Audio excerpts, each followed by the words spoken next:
The NHL draft, a time when young men's lives are going to change, team legacies will be cemented by the picks they make or don't make, and coaches and GMs' fates can ultimately be decided. While it's difficult to look at a draft and determine who made the right choices or the wrong ones, in hindsight we do have that ability. So let us go back 10 years to 2014 to see how those picks panned out, whether they be busts, steals, or something in between.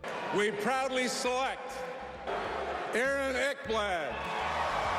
Be bad for Ekblad. That was the chant that most of the bad teams in the 2013-2014 season were telling themselves as they hurtled towards the number 1 overall pick and what was seen as a generational type defensive prospect in Aaron Ekblad. The consensus number 1 pick for most of the season, Ekblad was seen as a do-it-all defenseman who could play in this defensive zone equally as well as quarterbacking the power play. So when the Panthers won the lottery to get that number 1 pick, they didn't overthink it and took Ekblad. And Ekblad seemed to be living up to that generational billing in his rookie year, winning the Calder Trophy and making an all-star game in the 2014-2015 season. Unfortunately, though, that seemed to be the apex of his career so far. He's made a couple of all-star teams, sure, and he's been in Norris conversations, but that's a far cry from the expectations of a number 1 overall pick. Having said all of that, he's still a member of the Florida Panthers and one of their best defensemen, and a leader on a team that has gone to back-to-back Stanley Cups, so you can't really say that this was a bust of a pick. But for who the Florida Panthers thought they were getting at number 1 overall and who they actually got, it's a pretty big discrepancy. Not a bust, but certainly not all that he could have been. Success! The Buffalo Sabres select Sam Reinhart.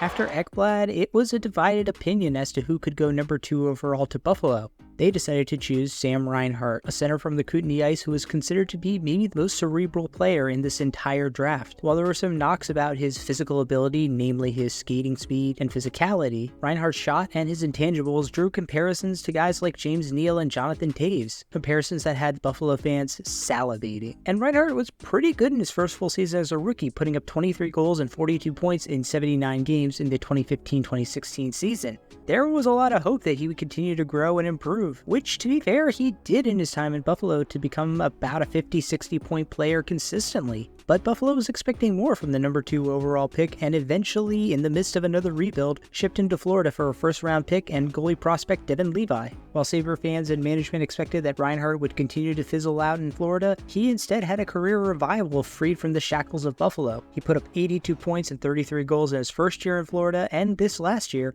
he put up career highs with 57 goals and 94 points. And while Buffalo fans probably didn't think of Reinhart as a bust when they traded him away, watching him immediately realize his full potential in Florida has got to sting. Maybe it wasn't a success from Buffalo's perspective, but for Reinhart himself, he earned that number 2 selection spot with his play the last few years in Florida. Success! Are very pleased to select from the Western Hockey League, Prince Albert Raiders, Leon Draisaitl. Now, Leon Draisaitl was surprisingly not the player that most scouts were split between going number 2 overall with Sam Reinhart. He was seen as the consensus number 4 overall player, and thus it was a little bit of a surprise that the Oilers selected to take him here at number 3. But their instincts were dead on as Leon Draisaitl immediately became one of the biggest impact players alongside Connor McDavid in Edmonton. Even though the monikers of German Gretzky were probably a bit too lofty and he only scored 9 points in 37 games in his first year in the NHL, Draisaitl has come into his own in the last 6 or 7 years, putting up 40 goals and 100 points in every year that he has remained healthy. But his best year was no doubt in 2019-2020 when he put up 110 points in 71 games, winning the Art Ross Trophy as the league's leading scorer along with the Lester Pearson Trophy and the Hart as the league's most valuable player. No brainer, this was a slam dunk of a pick for the Oilers. Success! With the 4th pick, the Calgary Flames are proud to select from the OHL, Kingston, Sam Bennett. Now, Sam Bennett was the other player that scouts were split on going number 2 overall, and in fact, in the final NHL Central scouting rankings, he was the number 1 overall skater. He was billed as an outstanding two-way player, drawing comparisons like Reinhart to Jonathan Toews, with many scouts praising his physicality, elite offensive skill, and puck vision. Going number 4 overall to the Calgary Flames, Bennett was expected to step into a young and budding core that included guys like Johnny Gaudreau and Sean Monahan to lead the Flames into a new era of glory. Unfortunately, that didn't really happen in Calgary. He put up 18 goals and 36 points in his first full season with Calgary in 2015-16, which were both his career-high marks as a member of the Flames. Frustrated with his lack of production, the Flames moved Bennett at the trade deadline in 2021 to the Florida Panthers in exchange for a second-round pick and a prospect. Now, like Reinhart, Bennett has improved substantially since arriving in Sunrise, but unlike Reinhart, Bennett's improvement has only taken him to around average. This last year, he put up 20 goals and 41 points, which are his second best marks of his career, but looking at his performance compared to the three guys who were taken immediately before him, it's hard not to label Bennett as anything other than a disappointment. Meh. The New York Islanders select from the Oshawa Generals, Michael Del Col. After the first 4 picks panned out, it was no surprise that eventually we would hit a dud, and that comes in the form of the New York Islanders' number 5 overall selection. Unlike Bennett and Reinhart, who were praised for their vision and two-way play, Del Col was seen as a pure playmaker with exceptional stick-handling skills, who was projected to be a surefire top 6 winger in the NHL. Drawing comparisons to Eric Staal and Evgeny Malkin, there were high expectations for Del Col. Unfortunately, Del Col just never managed to stick in the NHL. He spent most of his pro career in the AHL, where he put up middling numbers and only ended up playing in 112 games as a member of the Islanders, scoring 8 goals and recording 21 points. No drama, no injuries, no off-the-ice issues. He just never took the next step forward, and as a result, he ends up being the first major bust of this draft. Busted!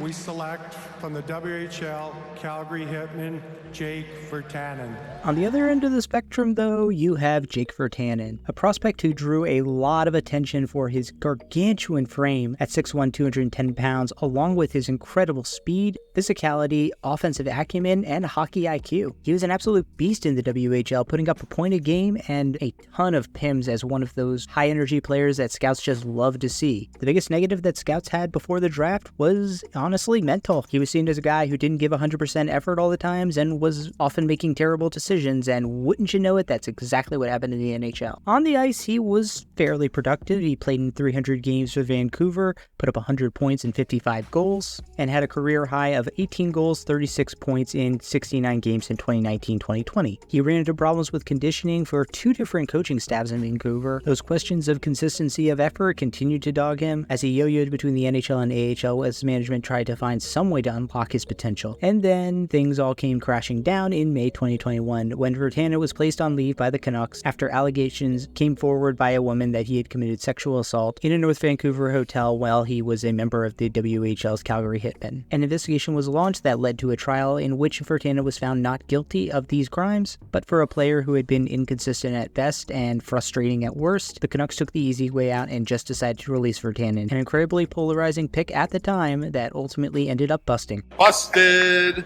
The Carolina Hurricanes are extremely proud to welcome, from the Red Deer Rebels, Hayden Fleury.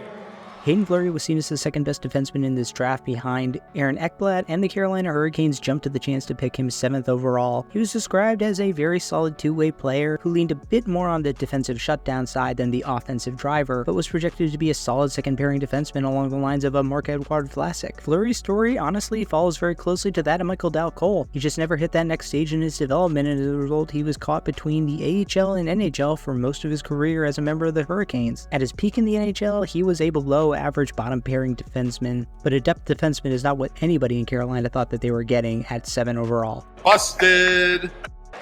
Toronto is proud and happy to select from Modo, Sweden, William Nylander.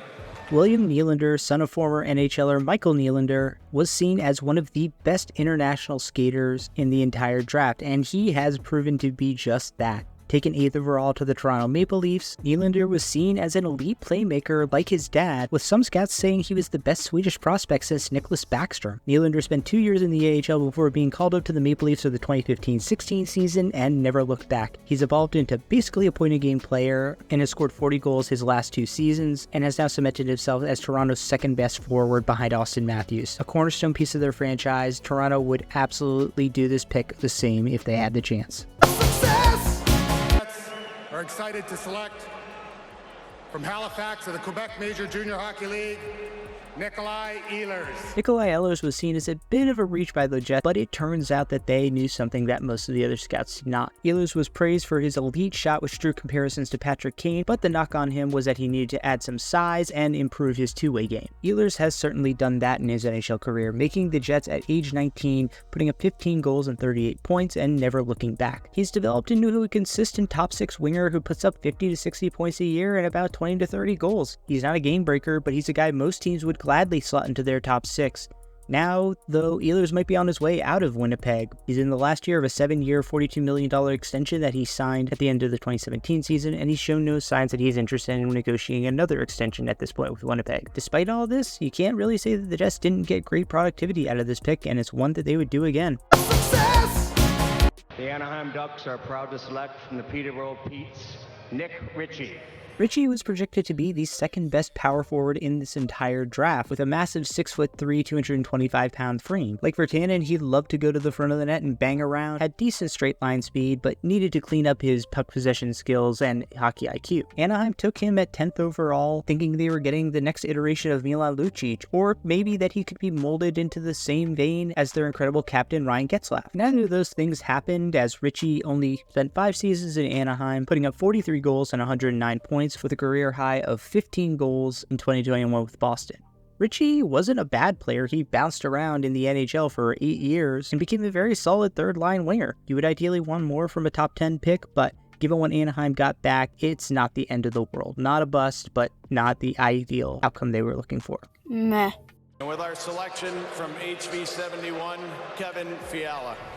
Fiala drew comparisons to Phil Kessel for his incredible shot and his proclivity to avoid the defensive zone at all costs. He was seen as a pure sniper who was going to go in the second half of the first round, so it was a bit of a surprise when Nashville took him at 11th overall. And let's be honest with ourselves, his career in Nashville was pretty disappointing. He only played 1 full season there, putting up a respectable 23 goals and 48 points there before being traded to the Minnesota Wild, and that turned out to be the best thing for him. Fiala has put up at least 70 points in his last 3 seasons, and in 2021-22, he put up 33 goals and 85 points with the Wild, and made the All-Star team last year. He's become more than a respectable top 6 winger in his own right, but given that Nashville didn't reap the fruits of these rewards, it's a little bit hard to call this a successful pick. Definitely not a bust, though. Meh. From the Niagara Ice Dogs OHL, Brandon Perlini.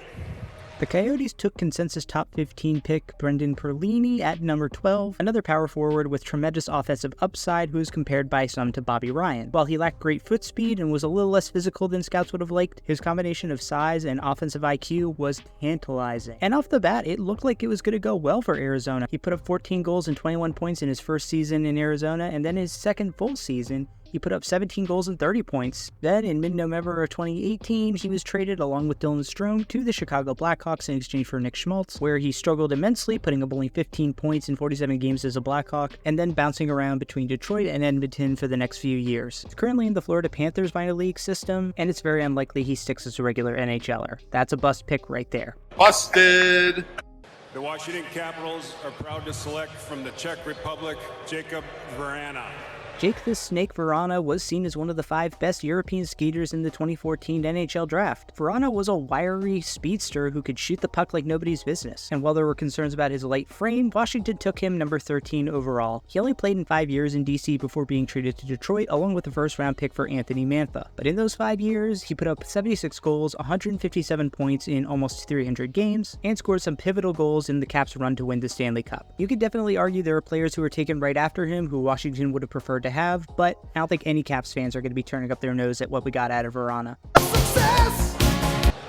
The Dallas Stars are pleased to select from the Western Hockey League Swift Current Broncos, Julius Honka. Man, given how good Dallas has been at drafting over the last 5 years or so, it is kind of criminal that they missed so badly on Julius Honka. He was seen as a pure offensive defenseman with a pretty light frame at only 5'10", 180 pounds, drawing comparisons to guys like Mike Green and Rasmus Ristolainen. Despite the fears about his frame, Honka did manage to stay healthy through most of his career after being drafted by Dallas 14th overall. The problems were, honestly, like most offensive defensemen, he just couldn't manage to translate his game to the NHL level. There were also some concerns about his coachability, which is a hard stigma to get rid of, and so he only ended up playing in 87 games with Dallas, notching 2 goals and 13 points. He's gone unclaimed on waivers multiple times, and he most recently was playing in the SHL in 2022. No doubt about it, this one's a bust for Dallas. Busted! Detroit Red Wings select from the U.S. National Development Program in Ann Arbor, Michigan, Dylan Larkin. I really don't think I need to spend too much time on this pick. Dylan Larkin has become a cornerstone player for the Red Wings in their rebuild,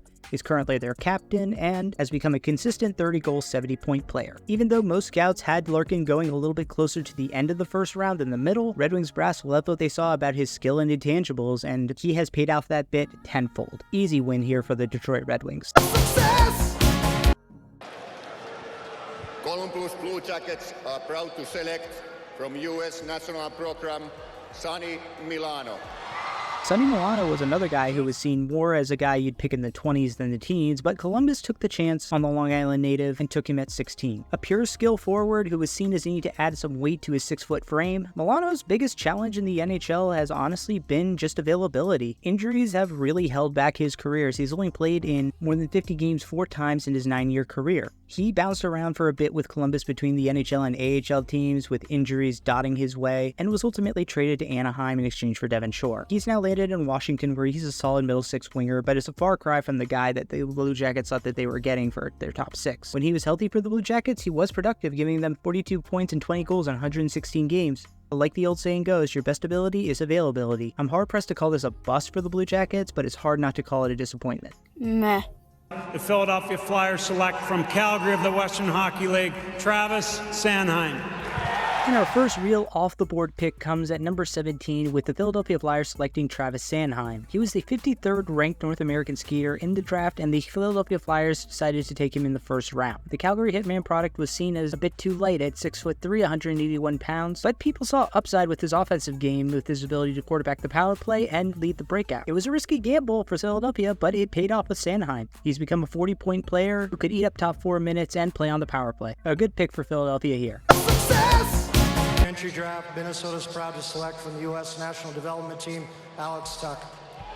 Another big winger, Tuck was seen as a bit of an anomaly with his smooth hands and great puck presence. Minnesota rewarded that with the 18th overall pick while he went off to play at Boston College for 3 years. When he returned, though, he only played in 6 games with Minnesota before they made the decision to trade him to the Vegas Golden Knights ahead of the expansion draft, in exchange for Vegas agreeing to select Eric Halla, a pick that they would probably also do over again. It was truly a terrible decision by the Wild, because Alex Tuck immediately became a solid player for the Golden Knights, putting up 139 points and 61 goals in 250 games with Vegas. He continued to improve after being traded to Buffalo in exchange for Jack Eichel, putting up 79 points and 36 goals in his second season with Buffalo, and then 59 points last year. He's a legitimate top 6 winger, and it's a good pick by Minnesota. They just moved off of him too early.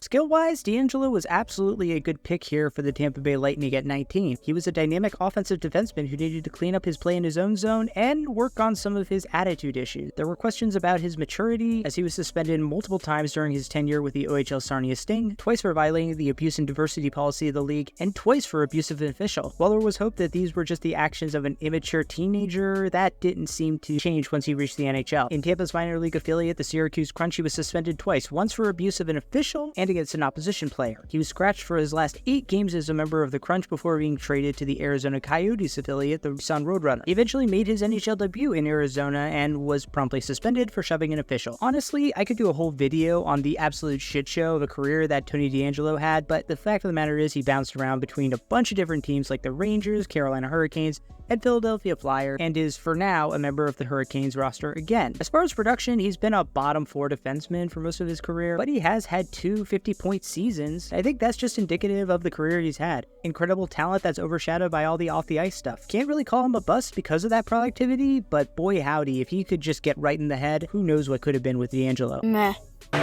With our first choice in the 2014 draft, the Blackhawks are proud to select Nick. A lanky winger with great hands and vision, Schmaltz was seen as an offensive playmaker who was incredibly creative with the puck, drawing comparisons to a guy like Thomas Vanek. After 3 years playing for the University of North Dakota, Schmaltz finally made his way onto the Chicago Blackhawks, where in his second season he put up a respectable 21 goals, 52 points. Then in November 2018, Schmaltz was traded in exchange for fellow 2014 first-round pick Brandon Perlini to the Arizona Coyotes, where he has spent the remainder of his career. Schmaltz has become a regular 50-60 point player and has scored 23 goals as a career high. He's definitely a good playmaker for the top 6, and Chicago got some decent production out of him while he was there, and then good return in the trade for him. This one has to be called a success for Chicago. Success!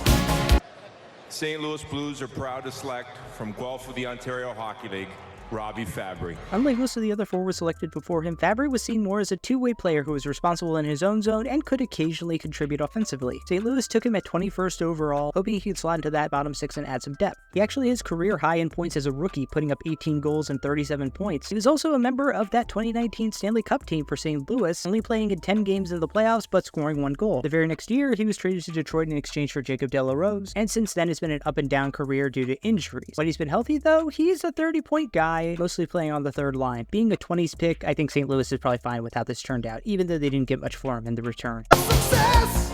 Pittsburgh Penguins are proud to pick Kasperi Kapanen from Kalpo, Finland.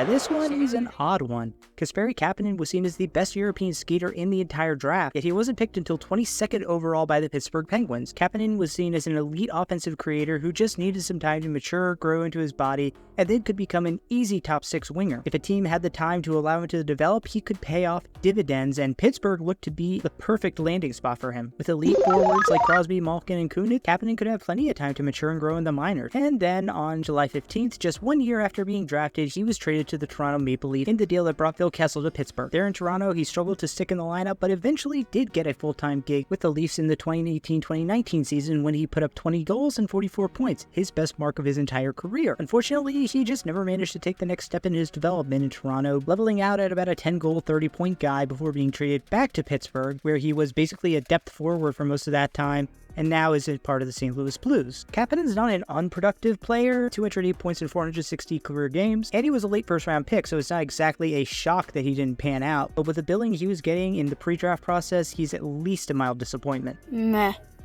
And with our first selection, we're proud to select from the Red Deer Rebels, Connor Bleakley. Another reach pick here, this time by the Colorado Avalanche, took Connor Bleakley out of the WHL's Red Deer Rebels at 23rd overall. Bleakley was seen as an all-around two-way player with a really good wrist shot, and who was a decent skater who just needed to round out his game a bit more. With comparisons drawn to Derek Stepan among others, Bleakley was rated as a second round to maybe end of the first round pick, so it was a bit of a reach for Colorado to take him at 23rd, and unfortunately things didn't improve from there. The Avalanche were critical of his conditioning when he showed up to his first NHL training camp in 2014. He was actually stripped of the captaincy of the Red Deer Rebels before the 2015 season and never signed an entry-level contract with the Colorado Avalanche. His rights, along with Alex Tanguay, were traded to the Arizona Coyotes at the 2016 deadline in exchange for Mikhail Bakker, and after acquiring his rights, the Coyotes also declined to offer him an entry-level contract, meaning that Bleakley was one of the few players eligible to re-enter the NHL draft, which he did in 2016. This time, though, it wasn't the first round where he was picked, getting selected at the end of this 5th round, pick 144 by the St. Louis Blues, who did actually sign him to an entry-level contract, but Bleakley never played an NHL game for St. Louis, and at the end of his entry-level contract, he was not offered a qualifying offer. Since then, he's spent most of his time in the ECHL, playing in only 133 games and scoring 33 points in the AHL for his entire 10-year career. No question, Colorado whiffed here. Busted! Vancouver select from the OHL, Sault Ste. Marie, Jared McCann. A lot of people thought Jared McCann would go earlier in this draft, so the Vancouver Canucks snapped him up at pick 24, hoping that the Sault Ste. Marie Greyhounds would become a fixture on their growing young core. He was compared to guys like Claude Giroux for his offensive skill and defensive responsibility. Both he and fellow 2014 first-round pick Jake Virtanen made the NHL out of training camp in 2015, but in his first year, he only scored 18 points and 9 goals in 69 games. Nice. But then, just 2 years after he was drafted, McCann was part of a draft day deal that sent him to Florida in exchange for defenseman Eric Goodbranson. He would spend 3 years in the Sunshine State, only putting up 53 points and 18 goals in 143 games, before he was dealt again, along with Ryan Bukestad, to the Pittsburgh Penguins. And Pittsburgh's system was a much better fit stylistically for him than either Vancouver or Florida, as he put up 84 points and 39 goals in 141 games as a member of the Pens. But then, as soon as he got settled, he was again traded, this time to the Toronto Maple Leafs, where he was for a cup of coffee before the Seattle Kraken selected him in the 2021 expansion draft. And while at this point he seemed like he was a bottom 6 winger who was never really going to amount to that much, he actually thrived in Seattle. In 233 games as a member of the Kraken, he scored 182 points and 96 goals, and is one of the veteran leaders of that team. Did Vancouver get the best value out of this pick for themselves? Probably not, especially because they only got Branson back for him. But I can't call him a bust because McCann has turned his career around and become a very good player. Just not for the team that drafted it. Success!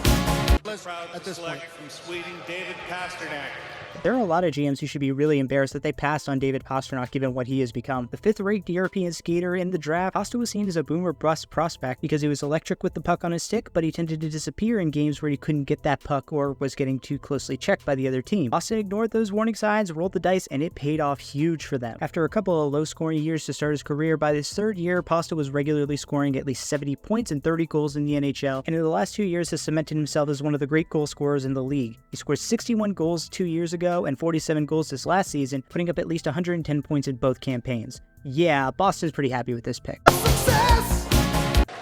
Montreal selects from the Saskatoon Blades of the WHL, Nikita Sherbak. Sherbak was actually higher rated by scouts than guys like Dylan Larkin, Sonny Milano, and Robert Fabry, though it wasn't seen as that big of a stretch for Montreal to take him with the 26th pick of the draft. Although Russian-born, Sherbak was a product of the Western Hockey League Saskatoon Blades, where he put up 30 points more than his next closest teammate. With his incredible offensive instincts and great power play presence, Sherbak was seen as a versatile player along the lines of an Olli Jokinen. And after marinating some more down in the Western Hockey League, Sherbak finally made his debut in January 2017. That stay was short-lived as he only ended up playing 29 games for the Montreal Canadiens over the course of 2 years before being placed on waivers and claimed by LA, where he only played 8 games. His career stat line of 8 points and 6 goals in 37 career games over the course of 3 years kinda says it all. There's no character concerns or injury issues to blame here. Just another guy who tore it up in juniors and just couldn't translate his game to the pro level, as he had trouble sticking in the AHL and KHL and is now currently playing in the Slovak Extraliga. Big miss here by the Canadiens. Busted! And with our first selection, San Jose was proud to select from the Sarnia Sting, Nikolai Goldobin.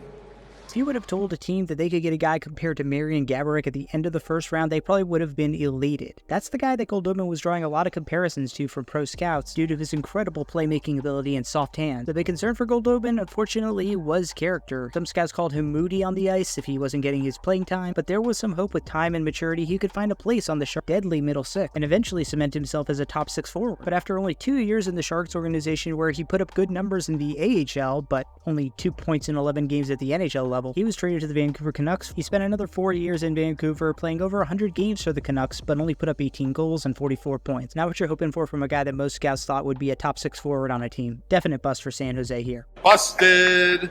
The New York Islanders are proud to select Joshua Ho-Sang. If it was just based on his offensive talent alone, Josh Ho-Sang probably would have gone in the top 20, but character concerns dropped him to the end of the first round. In the year before the draft as a member of the OHL's Windsor Spitfires, Ho-Sang was suspended for 15 games for an illegal hit from behind. But Islanders GM Garth Snow decided to take a chance on Ho-Sang, taking him with the 28th overall pick in the draft. No surprise, those attitude issues didn't improve in the NHL, where he drew criticism from almost all of his coaches in the NHL and AHL for effort and attitude, and eventually, under new GM Lou Lamoriello, he requested a trade from the New York Islanders after having only played in 53 games over the course of 3 years. When the Islanders didn't, or more likely couldn't trade him, he refused to report to the AHL team until after the COVID-19 pandemic, when he finally went abroad to play in the SHL. He came back and played for the Marlies in the 2021-22 season before going over to the KHL the following year. It's unlikely he ever sees any more NHL action, and he ends his career with 53 games played in the NHL, 7 goals, and 24 points. Yeah, this might be a late first-round pick, but it's definitely a bust from the Isles. Busted! From Moto Sweden, Adrian Kempe. The defending Stanley Cup champions LA Kings got to pick 29th instead of 30th thanks to some penalties applied to the Devils for their cap circumvention when signing Ilya Kovalchuk, and as a result, they fell into the pick where they got to take Adrian Kempe. A product of Modo in the Swedish Hockey League, Kempe was billed as a two-way forward with limited offensive upside, which just goes to show you how wrong scouts can be sometimes. After making the LA Kings in the 2016-17 season, Kempe has been a mainstay on Los Angeles' top 9, and in the last 2 years put up career highs in goals, 42, and points, 75. No bones about it, great pick by the LA Kings. And with the final pick in the 2014 first round, the New Jersey Devils selected John Quenneville out of the WHL's Brandon Wheat King. Quenneville was projected to be a bottom 6 forward with some limited offensive upside along the lines of a guy like Craig Smith or Nick Bonino. Drew praise for his skating ability and his hockey IQ. He was seen as the epitome of the high floor, low ceiling player. He was mostly unremarkable during his time in New Jersey, playing in 33 games and scoring 2 goals with 5 points before he was traded to the Blackhawks in exchange for John Hayden. He played in 9 games as a Blackhawk, spending most of the the time in that organization as a member of the Rockford IceHogs in the AHL before he was selected by the Seattle Kraken in the 2021 expansion draft. The Kraken elected to not sign him to a contract, nor did any other NHL team. He spent most of his last 3 years playing abroad and in the AHL, with a return to the NHL looking unlikely. The ceiling may have been low, but Quenneville couldn't even reach the floor. Definite miss by the Devils. Busted! While teams' fortunes varied wildly in the first round, as we all know, the draft doesn't end there. There were plenty of gems in the later rounds that ended up turning into very good players, even better than those taken in the first. At the start of the second, St. Louis Blues selected Ivan Barbashev, who would be an impact player for them and then for the Vegas Golden Knights on their Stanley Cup run last year. Canucks drafted their goaltender of the future, Thatcher Demko, at pick 36, while solid goaltenders like Alex Nedeljkovic and Vitek Vanacek are also taken early in the second. Brandon Montour was selected by the Anaheim Ducks, but he wouldn't go on to have his massively successful seasons until he was traded to the Florida Panthers in the 2020-21 season, and he's now established himself as one of the elite offensive defensemen in the league. Grinder depth guys like Nikolai Kubel and Christian Dvorak were also taken in round 2. Round 3 had a lot of flotsam and jetsam, especially when it came to the forwards selected. There was one who stood out above all else. Braden Point was selected by the Tampa Bay Lightning at pick 79 and is now a perennial 40-50 goal scorer with a career high of 95 points and an all-star appearance to his name. Michael Amadio, Warren Fogle also taken in the third round, but the real highlight here was the goaltenders. Columbus got their goalie of the future in Elvis Merzlikins at pick 76, and 2 picks later, the Islanders selected their franchise goalie, Ilya Sorokin. But neither of them turned out to be the best goalie in this class. That would belong to the guy selected towards the end of the 4th round. Igor Shesterkin was taken at pick 118 by the New York Rangers and ended up developing into an elite goaltender, proving once and for all that every GM should just take shots at a goalie in the middle round. Hopefully, one of them will develop into a star. Other notable 4th round picks in 2014 included Danton Heinen, Michael Bunting, Sam Lafferty, Capo Kakinen, Victor Arvidsson, Ville Husso, and Devon Taves. In the 5th round, even fewer full-time NHLers with 3 notable exceptions. Dakota Joshua was taken at pick 128 by the Toronto Maple Leafs, even though he would make his NHL debut with the Blues and make his name as a member of the Vancouver Canucks. Oscar Lindblom was a solid forward for the Flyers after he was picked at pick 138, and Gustav Forsling, the man himself, was taken at pick 126 by the Vancouver Canucks, and obviously has cemented himself as one of the better offensive defensemen as a member of the Florida Panthers. In the 6th round, only 2 guys managed to become actual legitimate NHL players, in Kevin LeBanc picked at pick 171, and Sammy Blais taken at pick 176. Victor Olofsson, the first pick of pick 7 by the Buffalo Sabres, also ended up being a regular NHLer, along with Andre Case at pick 205 and Jake Evans taken by the Montreal Canadiens at pick 207. Mr. Irrelevant was Jacob Middleton taken at pick 210 by the LA Kings. He actually managed to crack the NHL as well, becoming a decent bottom pairing defenseman for the Minnesota Wild. So NHL GMs, take heed. NHL fans, take notice that no scouts really know what they're talking about. And remember, the picks you're celebrating or bemoaning end of June could be the ones 10 years from now you look back on with terror or with joy.